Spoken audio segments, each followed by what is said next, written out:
Saranya surprise అంటూ సౌమ్యకి పెళ్లి చూపులు ఏర్పాటు చేస్తుంది. అక్కడ సౌమ్యని చూసిన పెళ్లి కొడుకు సిగ్గుపడుతూ నవ్వుతూ ఉంటాడు. ఫ్యామిలీ కూడా సౌమ్యని చూసి ఇంప్రెస్ అయిపోతారు. ఇక పంతులు గారు అబ్బాయికి అమ్మాయి నచ్చినట్టుంది, ఇష్టపడుతున్నట్టున్నాడు, ఇక మీ అమ్మాయి నిర్ణయం చెప్పండి అని పంతులు గారు అనడంతో ఆనంద భైరవి సౌమ్య వైపు చూస్తూ బాగా ఆలోచించి నీ నిర్ణయాన్ని చెప్పమ్మా అని అనేసరికి షాక్ అయి శరణ్య వైపు చూస్తూ ఉంటుంది సౌమ్య. కోపంగా పండ్లు కొరుకుతూ చూస్తూ ఉంటుంది శరణ్య.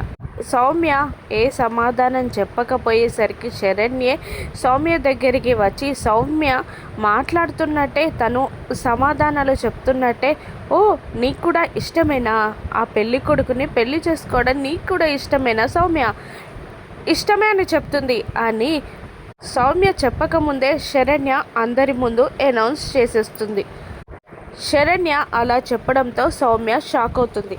నేను అబ్బాయితో ఒక నిమిషం రూమ్లో మాట్లాడాలి అని సౌమ్య అనగానే ఇదేం చేసి ఈ పెళ్లి చూపుల్ని చెడగొడుతుందో అని ఆ పాటికి టెన్షన్ పడుతూనే ఉంటుంది శరణ్య. పెళ్లి కొడుకుని రూమ్లోకి తీసుకెళ్ళి నీ స్ట్రెంగ్త్ ఎంతో చూడాలనిపిస్తుంది, నాతో నువ్వు పోటీ పడు, నేను వదిలిపెట్టవని బ్రతిమిలాడినా కూడా నువ్వు నన్ను వదిలిపెట్టకూడదు అంటూ పెళ్లి కొడుకుని ట్రాప్ చేస్తూ ఉంటుంది సౌమ్య. అలాగే అని పెళ్ళికొడుకు అంటూ బలాల ప్రదర్శన పోటీలో పెట్టినట్టు ఇద్దరి హ్యాండ్స్ ఢీకొట్టుకుంటాయి. చెప్పాను కదా నేను గట్టిగా అరిచినా వదిలిపెట్టొద్దు అని సౌమ్య అంటూ ఉండగా లైఫ్ లాంగ్ ఈ చైన్ని ఇలాగే పట్టుకోమంటున్నావు అంతే కదా అని వచ్చిన పెళ్ళికొడుకు దీని కన్నింగ్ వేషాలు తెలియక సపోర్టింగ్గా మాట్లాడుతూ చేయి పట్టుకుంటాడు.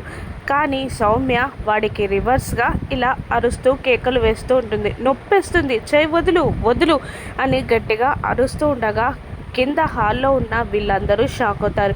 ఇదేదో చేస్తుందని శరణ్య టెన్షన్ పడుతూ ఉండగా దర్శన్ సౌమ్య కేకులు విని వీళ్ళిద్దరూ ఉన్న రూమ్ డోర్ దగ్గరికి వచ్చి నిలబడతాడు. అక్కడ పెళ్లి కొడుకు సౌమ్య చేయిని గట్టిగా పట్టుకొని లాగుతున్నట్టు దర్శన్ ఊహించుకుంటూ ఉంటాడు. అప్పటికే సౌమ్య దర్శన్ తన ట్రాప్లో పడ్డాడని హ్యాపీగా ఫీల్ అవుతూ ఉంటుంది. ఇప్పుడు ఆ పెళ్లి కొడుకుని దర్శన్ కొడతాడా? శరణ్య ఆ పెళ్లి కొడుకుని దర్శన్ని సౌమ్య ట్రాప్ నుంచి ఎలా తప్పిస్తుందో రాను ఎపిసోడ్స్లో చూద్దాం. Thank you for watching.